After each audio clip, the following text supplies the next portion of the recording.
समय की बात है। राधागंज नामक एक छोटा सा गांव था। गांव में रमेश और सुरेश नाम के दो भाई रहा करते थे। दोनों भाई जुड़वा थे। वहां अपनी माँ सीता के साथ रहा करते थे। उनकी माँ सीता बेहद ही ज्यादा समझदार थी, लेकिन अब बहुत ही बुजुर्ग हो चली थी।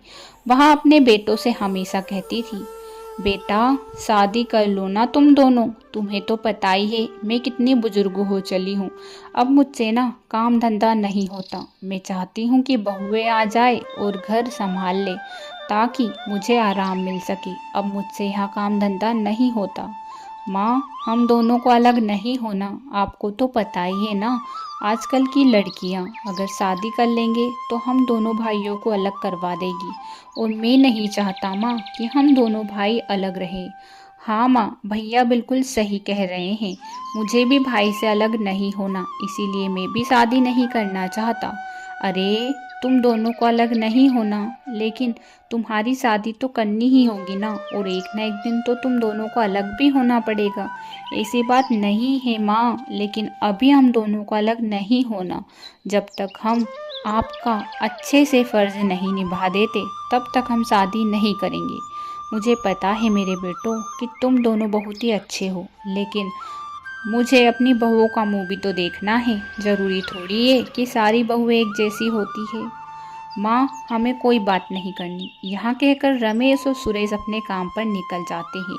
रमेश और सुरेश खेतों पर काफी ज्यादा मेहनत करते थे, और वहाँ दोनों काफी ज्यादा मेहनती भी थे। एक दिन की बात है, जब रमेश खेतों में काम कर रहा था और सुरेश आराम कर रहा था। रमेश को कोई फर्क नहीं पड़ता, क्योंकि वह अपने छोटे भाई सुरेश से काफी ज्यादा प्यार करता था। रमेश काम करता ही जाता था, लेकिन सुरेश बहुत ही कम मदद करवाता था, और वह था भी लालची। अरे, इस बार की फसल बहुत ही अच्छी लग रही है। क्यों ना मैं चुपके से कुछ फसल बेच दूंगा। भैया को तो भनक भी नहीं लगेगी, क्योंकि मेरे ऊपर तो काफ़ी ज़्यादा कर्ज है। और भैया और माँ को कहाँ पता है कि मेरे साथ क्या क्या होता है। अरे, मेरा खर्च ही कितना है, लेकिन अगर इनको बताऊंगा तो मैं गलत ही लगूंगा, इसलिए मैं भैया और माँ को बिल्कुल नहीं बताऊंगा। सुरेश अपने मन ही मन कुछ बातें सोच रहा था कि वहीं पर रमेश आकर कहता है, अरे छोटे, क्या हो गया है तुझे? क्या बातें सोच रहा है तू? बड़ा ही खुश लग रहा है आज तो। हाँ भैया, क्या बताऊँ, मुझे लगता है इस साल हमारी फसल बहुत ही अच्छी होने वाली है, और इस साल हम दोनों ने मेहनत भी काफ़ी ज़्यादा की है, तो मुझे लगता है कि फसल में काफ़ी ज़्यादा मुनाफा होगा। हाँ भाई, यही तो मैं देख रहा हूँ, फसल में तो काफ़ी ज़्यादा मुनाफा होगा। मुझे भी यही लगता है। अच्छा, एक काम करते हैं, अब खाना खाने के लिए चलते हैं। मुझे तो काफ़ी ज़्यादा भूख लगी है। हाँ भैया, चलो ना। दोनों भाई साथ में खाना खाने के लिए जाते हैं। वहीं पर उनकी माँ सीता खाना लिए तैयार थी। अरे, आ गए तुम दोनों मेरे लाडले। तुम्हें पता है तुम दोनों का कब से इंतजार कर रही थी। हाँ माँ, दोनों तो आ गए, लेकिन आपको एक खुशखबरी देनी है। इस साल की फसल काफ़ी अच्छी पैदा हुई है। इससे हमारा कर्ज भी चुकता हो जाएगा, और आपका एक सपना भी पूरा होने वाला है। अरे, क्या सपना पूरा होने वाला है, मुझे भी तो बताओ। माँ, हम जल्द एक पक्का सा घर बनवा लेंगे, क्योंकि ये घर टूटा फूटा है, इसमें आपको बहुत दिक्कत होती है ना, इसीलिए हम चाहते हैं कि हम एक नया घर बनवा लेंगे।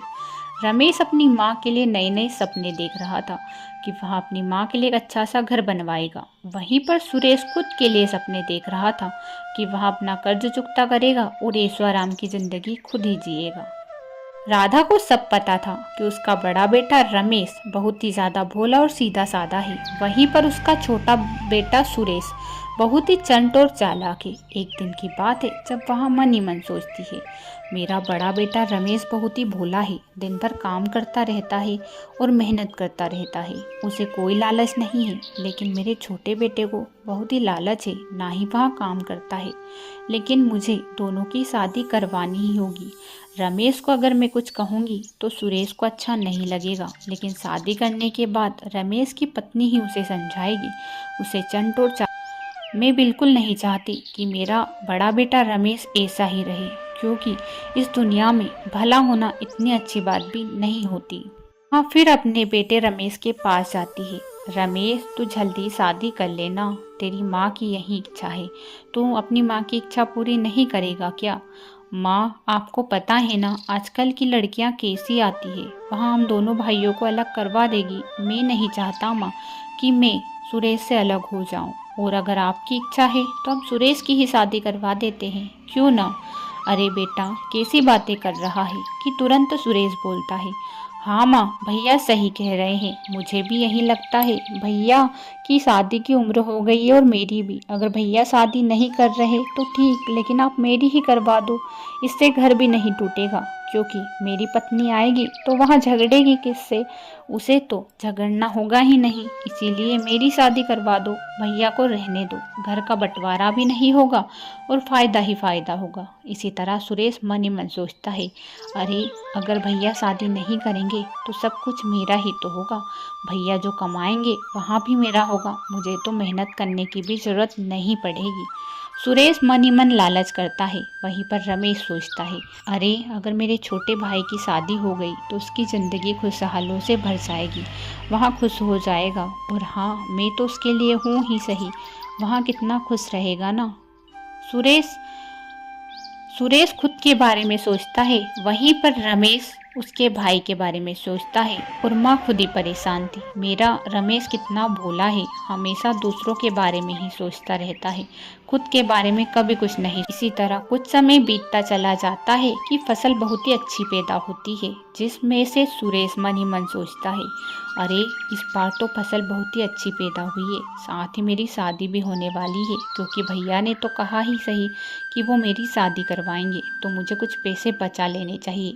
मतलब कि फसल के 2-4 बोरे मुझे खुद ही बेच देने चाहिए, भैया को पता भी नहीं लगेगा। वो खेतों से घर पर जाएंगे तब मैं ये बोरे बेच दूंगा। तभी वहाँ पर रमेश आता है। अरे सुरेश, क्या सोच रहे हो? फसल तो इस बार बहुत ही अच्छी हुई है, लेकिन तुम खड़े खड़े किस विचार में डूब गए? भैया, आप हमेशा मेहनत करते रहते हो और इस बार अब मैं मेहनत करूँगा। आपकी मेहनत की वजह से फसल तो काफ़ी अच्छी हुई है, लेकिन मैं चाहता हूँ कि आज आप घर पर आराम कीजिए, फसल की देखभाल मैं करूँगा। इतने दिनों से आप ही फसल की देखभाल करते आए हो, रात में भी आप ही जगते हो, लेकिन मैं चाहता हूँ कि इस बार मैं फसल की देखभाल करूँ और आप घर पर आराम करो। अरे वाह मेरे छोटे, तुम में तो बहुत ही ज़्यादा अक्ल आ गई है। अच्छी बात है, मैं घर जाता हूँ और तुम्हारे लिए सुबह खाना ले आऊँगा। तब तक ध्यान रखना, अगर कोई समस्या हो तो मेरे पास आ जाना। हाँ भैया, आप जाइए। यह कहकर रमेश वहाँ से चला जाता है और तुरंत ही सुरेश फसल के 2-4 कट्टे अलग रख लेता है। जब रमेश सुबह खाना लेकर आता है तो देखता है कि सुरेश वहाँ नहीं था। सुरेश तो बाजार गया था फसल बेचने के लिए। जब थोड़ी देर बाद सुरेश आता है तो रमेश पूछता है, अरे भाई, तुम तो मुझे दिखाई ही नहीं दिए, मैं तो तुम्हारे लिए खाना लेकर आया था, कहाँ गए थे तुम? भाई क्या बताऊं, तुम्हें पता है एक जंगली जानवर आया था जो रात को हमारी फसल खा रहा था। मैंने बहुत भगाने की कोशिश की, लेकिन वह नहीं भागा। फिर मैंने उसे बांध दिया और मैं उसे जंगलों में छोड़ने के लिए गया था, इसीलिए मैं इतना लेट हो गया। भैया, आपको तो पता ही है ना जंगली जानवर कैसे होते हैं। देखो, हर जगह पर उसने कितनी फसल बिखेर दी और 1-2 कट्टे तो खा ही गया जब मैं नींद में था। अरे हाँ, तुम तो बिल्कुल सही कह रहे हो, तुम थे इसीलिए इतनी फसल बच गई। अच्छा हुआ भाई, लेकिन हाँ, मुझे बता देते तो और अच्छा होता। भैया, मैं नहीं चाहता था कि मैं आज आपको परेशान करूं। वैसे भी आप हमेशा परेशान ही रहते हो, फसल की देखभाल करते हो, तो आज तो मेरा ही हक था ना कि मैं फसल की देखभाल करूं। हाँ, ये बात भी तुम सही कह रहे हो। दोनों भाई आपस में बातें कर रहे थे। सुरेश ने फसल बेच दी थी और उससे उसने काफ़ी ज़्यादा पैसे अपने पास रख लिए थे। इसी तरह अब रमेश सुरेश की शादी के बारे में सोच रहा था। वह अपनी माँ से जाकर कहता है, माँ, सुरेश के लिए एक अच्छा रिश्ता आया है, क्यों ना हम सुरेश की शादी कर दें? आपका तो सपना है ना कि हम दोनों में से किसी एक की बहू आ जाए ताकि आपको काम से छुटकारा मिले। हाँ बेटा, लेकिन मैं चाहती हूँ कि सबसे पहले मेरे बड़े बेटे की शादी हो। जब तक तेरी शादी नहीं होगी मैं इस शादी से खुश नहीं रहूँगी, क्योंकि मुझे बड़ी बहू चाहिए। माँ, लेकिन मैं शादी कर तो लूँगा, लेकिन आपको पता है ना कि सुरेश वहाँ और मैं अलग नहीं हो सकते, और आजकल की लड़कियाँ अलग करवा कर ही रहती है। नहीं बेटा, अगर ऐसा है तो फिर अलग होना ही अच्छा है, क्योंकि ज़िंदगी में तुम्हें कभी तो अलग होना ही पड़ेगा ना। तुम्हें पता नहीं है कि लालच कितनी बड़ी चीज़ होती है, किसी के मन में आ जाता है तो फिर इंसान को अलग होना ही पड़ता है। यहाँ तो भगवान ने ही बना दिया है बेटा, फिर तुम कितना सोच विचार क्यों करते हो। माँ, आपको पता है ना मैं सुरेश से कितना प्यार करता हूँ। वह मेरे बेटे जैसा है और मैं बिल्कुल नहीं चाहता कि मैं उसे कभी भी अलग करूँ, वह मुझसे अलग रहे, क्योंकि आपको पता है ना उससे काम नहीं होता। बेटा, मुझे सब कुछ पता है, लेकिन तुम्हारा यही लाड़ प्यार सुरेश को बिल्कुल बिगाड़ रहा है और वह एक दिन तुम्हें बहुत ही ज़्यादा मुसीबत में डाल सकता है। माँ, ऐसा कुछ भी नहीं है, सुरेश ऐसा कभी नहीं करेगा, मुझे पता है। यह कहकर रमेश सुरेश की शादी फिक्स कर देता है। कुछ ही दिनों बाद सुरेश की शादी हो जाती है। वहीं पर रमेश की शादी के लिए एक रिश्ता आता है। अरे माँ, मेरे लिए रिश्ता? लेकिन अचानक से कैसे? बेटा, बहू की जो बड़ी बहन है ना, उसे तुम पसंद आ गए हो। इतने सालों से उसने किसी से शादी नहीं की, लेकिन उसे एक समझदार लड़का और मेहनती लड़का चाहिए था, और तुम एक समझदार और मेहनती लड़के हो, इसीलिए उसने तुम्हारे लिए रिश्ते के लिए हाँ किए। मैं नहीं चाहती कि बेटा तुम इस बार ना करो, और अगर तुमने ना की तो तुम मेरा मरा मुँह देखोगे। अरे माँ, आप कैसी बातें कर रहे हो। रमेश को इस बार अपनी माँ की बात माननी ही पड़ती है और वहाँ भी शादी कर लेता है। दोनों भाइयों की शादी हो जाती है और नई गृहस्थी बस जाती है। अब भी रमेश बहुत ही ज़्यादा मेहनत करता था, वहीं पर सुरेश अपनी बीवी के पास ही रहता था। अरे, आपके तो मज़े हैं मज़े, बड़े भाई साहब काम करते हैं और आप आराम फरमाते हो, बड़ी अच्छी ज़िंदगी है आपकी। हाँ, बिल्कुल सही कहा तुमने, मेरी तो ऐसे ही ज़िंदगी कटती आई है। तुम्हें पता है फसल आती है तो देखभाल मैं करता हूँ, आधी फसल के बोरे बेच देता हूँ और मुनाफा ही मुनाफा है। भैया मुझे खर्चे के पैसे दे देते हैं और उनके पास तो कुछ बचता ही नहीं है सिवाय इस घर की खर्चे के। मेरे पास तो सब कुछ है, तुम्हें कोई ज़रूरत हो तो मुझसे बोल देना। हाँ हाँ, क्यों नहीं, मुझे तो सब पता है। वैसे भी आप मेरी ज़रूरत हमेशा पूरी कर ही देते हो, तो मुझे बोलने की क्या ही ज़रूरत है। वहीं पर रमेश की पत्नी साधना बेहद ही ज़्यादा समझदार थी। वहाँ हमेशा घर का सारा काम करती थी और अपनी माँ की सेवा करती थी। इस बात से उसकी माँ सीता बहुत ही खुश थी। अरे मेरे बेटे रमेश के तो भाग्य ही खुल गए, जो ऐसी बहू मिली है। वहीं पर सुरेश की बहू उसके जैसी ही मिली है, कामचोर निकम्मी, कभी भी काम नहीं करती।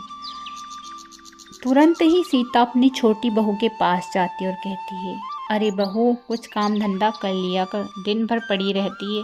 तुझे पता है ना तेरी जेठानी दिन भर काम करती है और तू यहाँ पर बैठी रहती है। माँ जी, वो मेरी जेठानी कहाँ से है, वो तो मेरी बड़ी बहन है, पीहर में भी वही काम करती थी और आज कर लेगी तो क्या नौबत आ जाएगी। माँ जी, आप हमेशा मुझसे ही कहती रहती हो, यहाँ कौन सी बात हो गई। छोटी बहू उसे ऐसा जवाब देती है जिसे सुनकर सीता बहुत ही दुखी होती है और वहाँ से चली जाती है। उसे अपने बड़ी बहू की काफ़ी ज़्यादा दया आती थी और उसे अपने बड़े बेटे की भी दया आती थी। इसी तरह कुछ समय बीतता चला जाता है कि एक दिन की बात है जब फसल बेचने का वक्त आता है और रमेश फसल बेचने के लिए जाता है।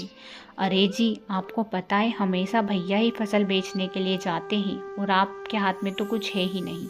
इस बार मैं चाहती हूँ कि सारी गृहस्थी आपके पास आ जाए और भैया के पास कुछ न रहे, क्योंकि वैसे भी उन्होंने बहुत कुछ कमा लिया होगा। मैं नहीं चाहती कि अब भैया फसल बेचने जाए। अब फसल बेचने आप ही जाओगे। और हाँ, अब तो मुझे लगता है कि सारी ज़मीन आपको ही ले लेनी चाहिए, क्योंकि किसी दिन माँ जी उनके नाम पर सब कुछ कर देगी।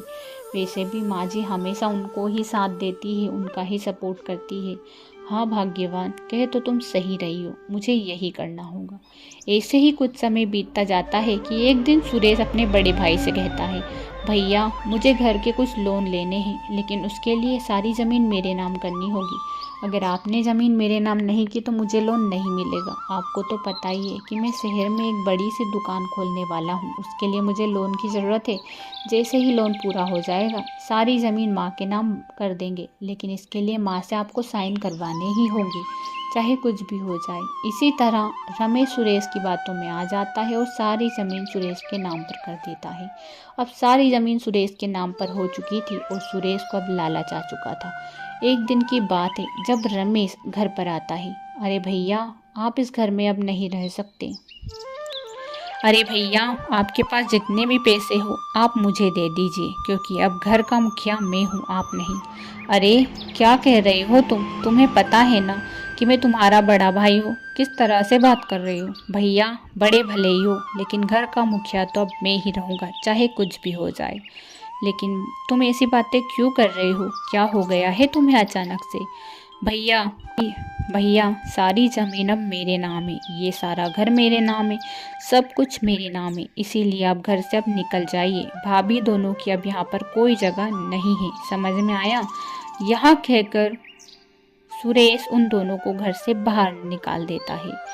यहाँ सब जब सीता देखती है तो उसे बहुत दुख होता है। तुम्हारी हिम्मत कैसे हुई मेरे बड़े बेटे को घर से बाहर निकालने की? मैं तुम्हें घर से बाहर निकालती हूँ, निकलो मेरे घर से। माँ अब आप कुछ नहीं कर सकती क्योंकि सारी ज़मीन मेरे नाम है। भैया ने खुद ने ही सारी ज़मीन मेरे नाम करवाई है। अगर विश्वास ना हो तो भैया से ही पूछ लो। क्यों भैया, करवाई या नहीं?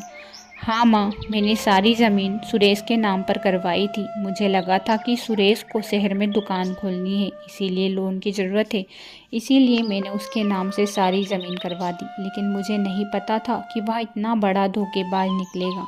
माँ, मैंने सुरेश के लिए क्या कुछ नहीं किया, लेकिन उसने मेरे साथ ऐसा किया, मैं सोच भी नहीं सकता। बेटा, मैं तुझसे यही तो कहना चाहती थी कि लालच बहुत बड़ी चीज़ है। तूने मेरी एक नहीं सुनी, अपनी गृहस्थी नहीं बचाई, हमेशा दूसरों के बारे में ही सोचा, इसीलिए तेरे साथ यहाँ हो रहा है। लेकिन तू चिंता मत कर, मैंने तेरे लिए सब इंतज़ाम कर रखा है। माँ तुरंत ही सोने के 3 घड़े लाती है और अपने बड़े बेटे को देते हुए कहती है, यहाँ तेरा है। मुझे सब कुछ पता था कि आगे क्या होने वाला है। सुरेश की हरकतों से ही पता लगता था कि वह कैसा इंसान है। ज़मीन तो सिर्फ 5 बीघा ही है, लेकिन जो यहाँ सोने हैं ना, यहाँ करोड़ों की है। इससे तू कितनी ही ज़मीन खरीद सकता है, और यहाँ सब तेरे हैं क्योंकि तेरी माँ तेरे को देती है, और मैं तेरे साथ ही रहूँगी। क्योंकि सुरेश, जब अपने बड़े भाई जो कि एक पिता समान था, तूने हमेशा उसका साथ दिया, वहाँ उसे नहीं रख सकता तो वहाँ मुझे क्या ही रखेगा। इसीलिए अब ज़मीन तो मैं सुरेश को देकर जाती हूँ, लेकिन रहूँगी मैं तेरे साथ, और यहाँ जो सब कुछ है वहाँ भी तेरा ही है। रमेश को इतना सोना मिल गया था कि उसे अब ज़मीन की कोई ज़रूरत ही नहीं थी। वहाँ सोने को ले जाता है और सेठ जी को बेच देता है, जिससे वहाँ सेठ जी से काफ़ी ज़्यादा ज़मीन खरीद लेता है। रमेश को अब सबक मिल चुका था कि कभी भी दूसरों की इतनी भलाई नहीं करनी चाहिए, क्योंकि आँख बंद करके भलाई करने से हमेशा धोखा ही मिलता है। रमेश को धोखा मिल चुका था, इसीलिए वह अब कभी भी दूसरों की इतनी भलाई नहीं करता। वह अपनी खुद के बारे में भी सोचता था, वह काफ़ी ज़्यादा मेहनत करता था, वह अपनी माँ को भी खुश रखता था। उसकी पत्नी भी काफ़ी ज़्यादा समझदार थी, उनकी गृहस्थ जीवन काफ़ी अच्छा चल रहा था। लेकिन वहीं पर सुरेश की ज़िंदगी अब बिल्कुल ख़राब हो चुकी थी। पत्नी हमेशा झगड़ा करती थी क्योंकि उससे काम होता ही नहीं था। हमेशा वहाँ भी अपनी बड़ी बहन के सहारे ही रहती थी। वहीं पर बारिश काफ़ी ज़्यादा होने से उसकी फसल भी खराब हो चुकी थी, क्योंकि सुरेश को खेती के बारे में इतनी जानकारी ही नहीं थी। खेतों पर आलस ही करता रहता था, इसीलिए उसे काफ़ी दिक्कतों का सामना करना पड़ रहा था और उसकी फसल अब अच्छी नहीं आ रही थी। हे भगवान, ये मेरे साथ क्या हो रहा है? मुझे तो कुछ समझ ही नहीं आ रहा, ये क्या हो रहा है? अरे सब तुम्हारे कर्मों का ही फल है, ये सब तुम्हारे कर्म है। तुमने पहले कर्म नहीं किए, इसीलिए तो यहाँ सब कुछ हो रहा है ना। नहीं, ये सब तुम्हारी वजह से हुआ है। तुमने मुझे अपने भाई से अलग किया है, इसीलिए तो यहाँ सब कुछ हो रहा है। मेरे भाई ने कभी मुझे काम करने को नहीं कहा, कभी मुझे किसी दिक्कतों का सामना नहीं करना पड़ा, लेकिन आज मैं ज़िंदगी में जो दिक्कत देख रहा हूँ वहाँ सब तुम्हारी वजह से ही देख रहा हूँ। मैं आज बहुत ही पछता रहा हूँ जो मैंने अपने बड़े भाई को धोखा दिया। सुरेश काफ़ी ज़्यादा पछताता है, लेकिन पछताने के अलावा उसके पास कोई रास्ता नहीं रहता।